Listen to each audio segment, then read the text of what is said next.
Paulit-ulit na naghuhugas ang babae gamit ang tubig sa gilid ng daan. Dahil noong nakaraang gabi nang siya ay lasing, hindi sinasadyang nakasalamuhan niya ang isang security guard. Makalipas ang 6 na buwan nagsilang siya ng kambal na lalaki at babae. Ngunit bigla na lang nawala ang security guard. Mag-isa niyang pinalaki ang 2 anak. Hindi inaasahan ang CEO na babae. Nagustuhan ng isang kriminal, para pilitin ang CEO na sumuko. Balak ng kriminal na kidnapin ang kanyang 2 anak. Tumakbo ang 2 bata sa harap ng ihawan.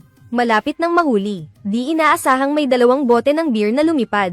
Tinamaan sa ulo ang 2 salarin. Nakita na ang nagtitinda ng ihaw ay nakikialam. Inutusan ng kriminal ang kanyang mga tauhan na patayin ito.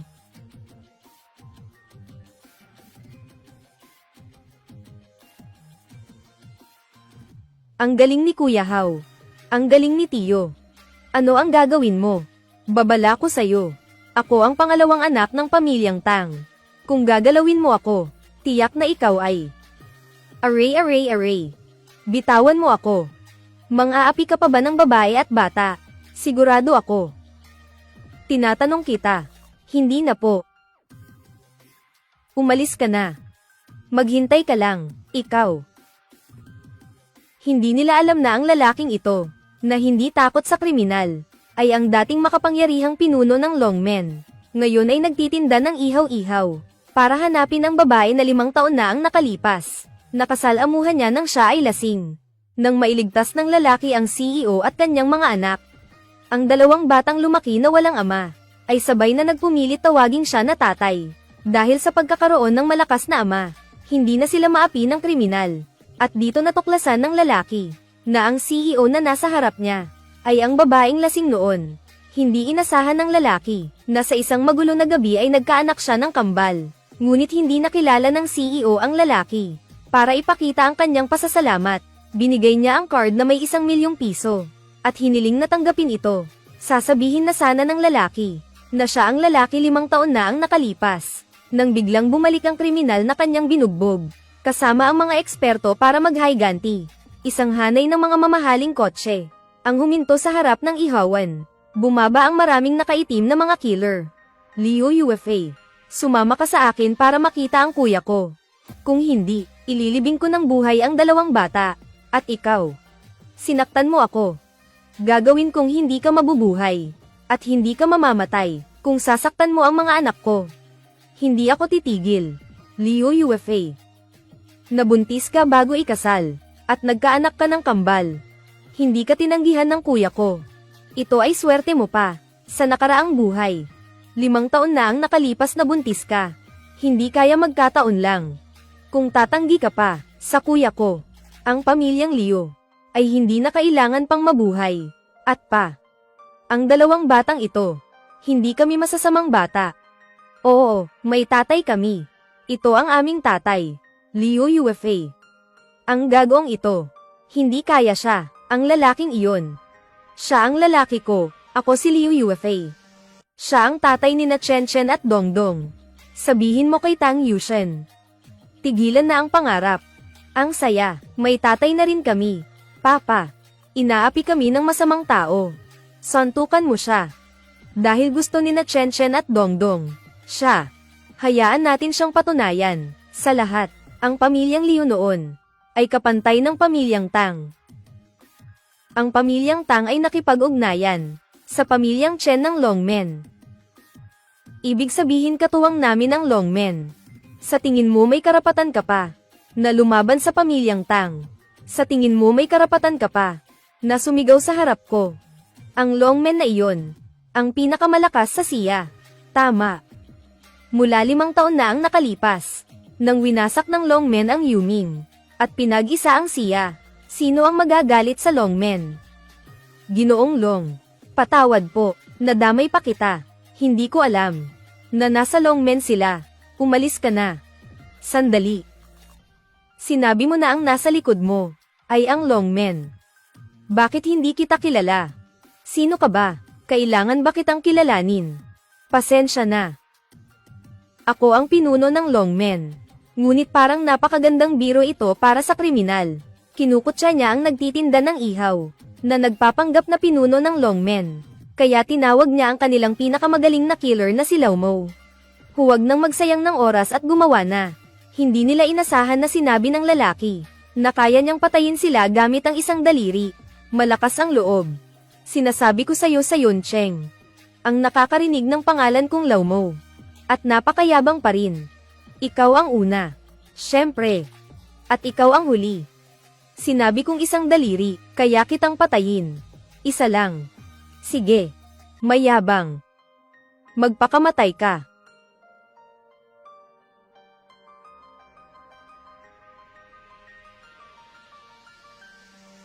Pinakamatapang sa Yuncheng daw. Iyan lang. Totoo nga. Isang daliri lang tinalo si Lao Mo. Lao Mo, anong ginagawa mo? Hindi mo matalo ang nagtitinda ng ihaw. Pangalawang Panginoon. Nagkamali lang ako kanina. Ngayon, ipapakita ko ang tunay kong lakas.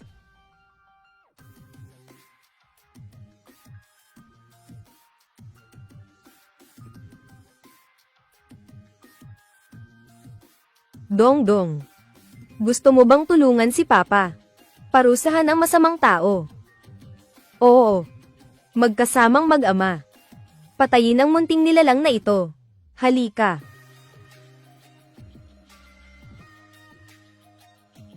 Papa, gusto ko rin maglaro. Sige, salaitan tayo. Pero ang kamay ng babae, hindi dapat humawak ng maruruming bagay. Tayo na. Ang saya-saya. Ikaw naman. Labanan niyo siya. Ipagmalaki mo pa, nagtitinda ka lang ng ihaw. Magaling ka lang lumaban. Nasa likod namin ang Longmen. Kahit sino sa kanila, kaya kang patayin. Matapang ka pa rin. Ginoong Long. Hindi pwedeng patayin si Tang Muiang. Magkakaproblema tayo. Narinig mo ba? Kung papatayin mo ako, mamamatay kayong lahat kasama ko. Humihiyaw ka pa, Ginoong Long. Pakawalan mo na siya. Kung papatayin mo siya, ang bagay na ito, hindi na maibabalik pa. Umalis ka na, Liu Yuefei. Bukas ng gabi, ang pamilyang Tang ay makikipagtulungan sa pamilyang Chen ng Longmen. Bukas ang katapusan ng pamilyang Liu. At ikaw, maghintay ka lang nang umalis ang kriminal para protektahan ang CEO. At alamin kung siya nga ang ama ng mga bata. Inaya niyang magpakasal kinabukasan. Ang CEO na may gusto na sa kanya ay pumayag. Pagbalik ay kinuha niya ang jade na simbolo ng pinuno. Naisip niya na may mga taong dapat protektahan. Kaya bumalik siya sa mundo ng martial arts. Ang mga alagad na nagkalat ay naramdaman ang kanyang pagbabalik. Kinabukasan ng umaga, nagpakasal sila, ngunit nag-aalala ang CEO. Dahil pupunta siya sa pagpirma ng kontrata ng Tang at Longmen. Kapag nakipagtulungan ng Tang sa Longmen, hindi nila patatawarin ang pamilyang Liu. Kaya gusto niyang iwan ang mga bata sa lalaki. Ngunit gusto niyang sabay silang pumunta. Ang pamilya ay dapat magkakasama. Bago magsimula ang handaan, ang tagapagtanggol ng Longmen ay dumating para magbigay galang sa pinuno. Tumayo ka na. Opo. Dalhin mo ang 2 buhok na ito. Para sa DNA test. Opo. Pinuno. Si Chen Shanhei, pinuno ng Jiangcheng. Nalaman na nandito kayo at gusto kayong makita. Sige. Sabihin mo sa kanya. Dadalo ako sa handaan ng pamilyang Tang. Opo. Mabuti. Tiyak na gagalingan ko. Itay. Bakit ka masyadong masaya? Dadalo ang pinuno sa handaan mamaya. Para sa atin, ito ay malaking pagkakataon. Kailangan mong magpakitang gilas. Huwag kang mag-alala, Itay. Itay. May bagong balita. Dadalo rin ang pinuno ng Longmen sa handaan mamaya. May pagkakataon tayong makita ang pinuno ng Longmen. Napakaganda. Kung maaari nating makuha ang pagtingin ng pinuno ng Longmen, ang pamilyang Tang ay magiging pinakamalakas sa Jiangcheng. Si Liu Yuefei. Tingnan mo mamaya kung paano ko sila parusahan. Sabihin sa pamilyang Liu. Bago ang handaan, lahat ng taga-Liu ay luluhod at hihingi ng tawad. Kung hindi, mawawasak ang pamilyang Liu. Pinuno, lumabas na ang resulta ng DNA. Sina Liu Dongdong at Liu Chenchen ay inyong mga anak. Mabuti. Alam ko na. Hindi ko inasahan na sa isang gabi. Magkakaroon ako ng kambal. Liu Yuefei. Itay, ikaw na anak ay suwail. Gusto mo bang patayin ang pamilyang Liu? Hinayaan mo ang lalaking ito. Nabugbugin si Tang. Sinabi ng Tang, kung hindi tayo luluhod, at hihingi ng tawad, wawasakin nila ang pamilyang Liu. Liu Yuefei, para sa lalaking ito, at sa dalawang batang ito. Gusto mo bang ipahamak ang pamilyang Liu? Hindi sila mga bata lamang. Kahit magkaisa ang Tang at Shen, hindi natin dapat matakot sa kanila. Wala kang alam. Ngayong gabi, ang pinuno ng Longmen ay dadalo sa handaan ng pamilyang Tang. Kapag nakuha ng Tang ang pagtingin ng pinuno sa buong probinsya ng Jiang, sila ay magiging malakas. Ang pamilyang Liu ay walang halaga. Ano, kung ikaw ay tunay na lalaki, dalhin mo ang mga batang ito kay Tang para luhod at huwag idamay ang pamilyang Liu. Huwag mo silang tawaging bata muli. Susuntukin ko ang bibig mo. Ngayon, sasama ako sa aking asawa para dumalo sa handaan ng pamilyang Tang. Gusto kong makita kung paano nila tayo wawasakin. Umalis ka. Ikaw. Ano ang ikaw? Gusto mo bang paalisin kita? Maghintay ka lang.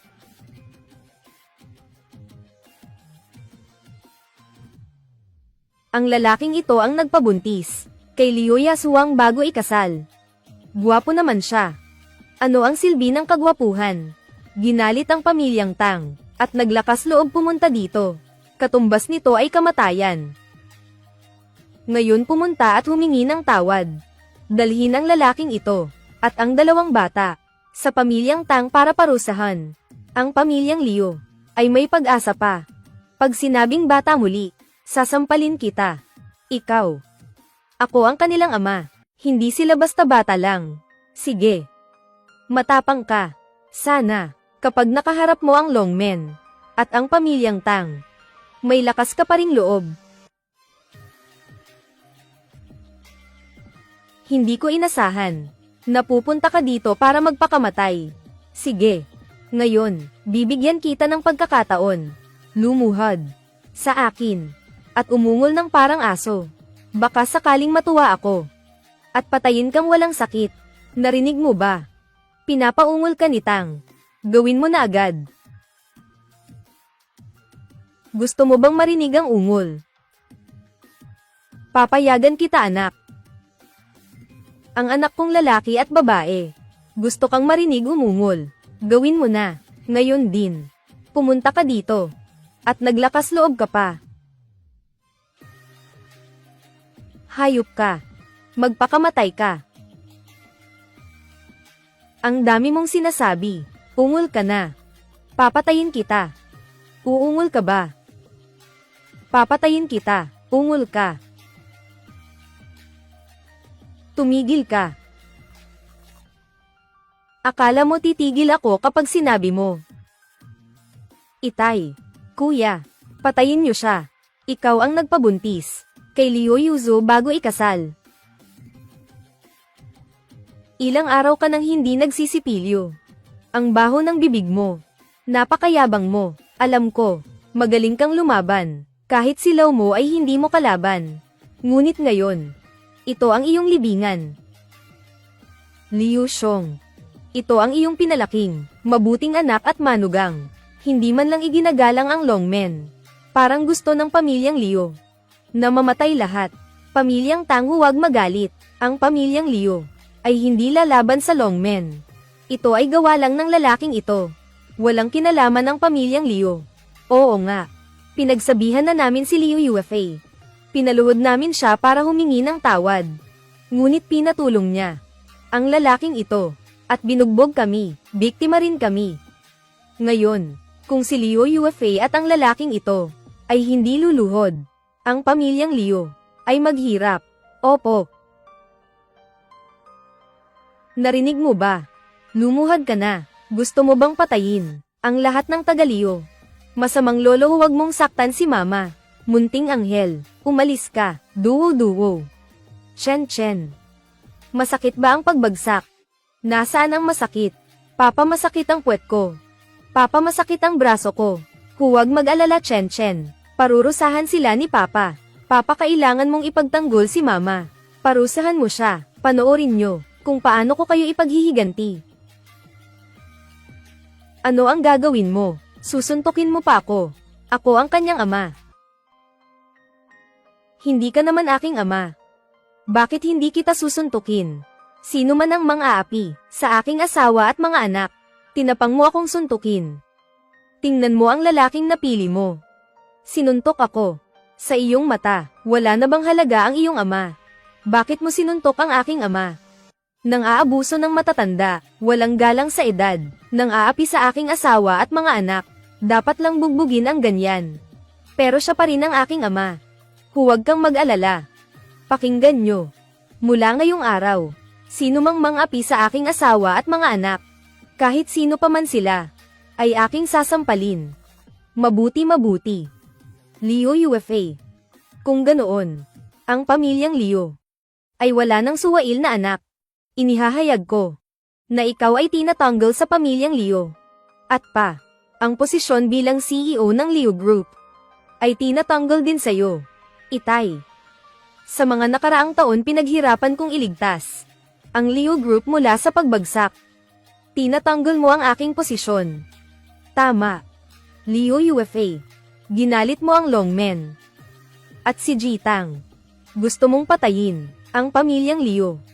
Ano pang karapatan mo na maging CEO ng Liu Group? Isa lang namang posisyon ng CEO. Hindi naman mahalaga. Hindi mo naiintindihan. Iyon ang aking pinaghirapan. Mahal, huwag kang malungkot. Maniwala ka sa akin. Malapit na silang magmakaawa sa'yo. Na bumalik ka. Sino ka ba para magsalita ng ganyan? Ikaw ay isa lamang, nagtitinda ng pagkain sa gabi. Ano naman kung matapang ka? Sa harap ng Longmen, wala kang halaga. Ngayon dapat mong bawiin ang iyong sinabi, o kaya ay maghintay na lumuhod ka at magmakaawa. Pangarap lang iyan. Mama, huwag kang malungkot. Tutulungan ka ni Papa. Mama, napakagaling ni Papa. Magmamakaawa rin ang masamang lolo. Huwag ka nang malungkot, ha. Sige, tingnan mo. Naniniwala ang mga bata sa akin. Maniwala ka rin. Maniwala ka. Sa loob ng 3 araw, tiyak na luluhod sila para magmakaawa sa'yo. Mayabang ka. Sa tingin ko, isipin mo kung paano ka mabubuhay paglabas mo dito. Jitang. Si Liu UFA ay wala nang kinalaman sa pamilyang Liu. Bahala kayo sa kanya. Susuportahan namin kayo. Sana lamang patawarin niyo ang pamilyang Liu at hayaan kaming mabuhay. Matalino ka. Hindi ka kayang talunin ng pamilyang Tang. Pero kaya ka ba ng Longmen? Kapag dumating si Chen at ang pinuno, iyon ang iyong kamatayan. Ang pinuno ng Longmen sa Jiang. Si Chen Shanhei ay dumating na.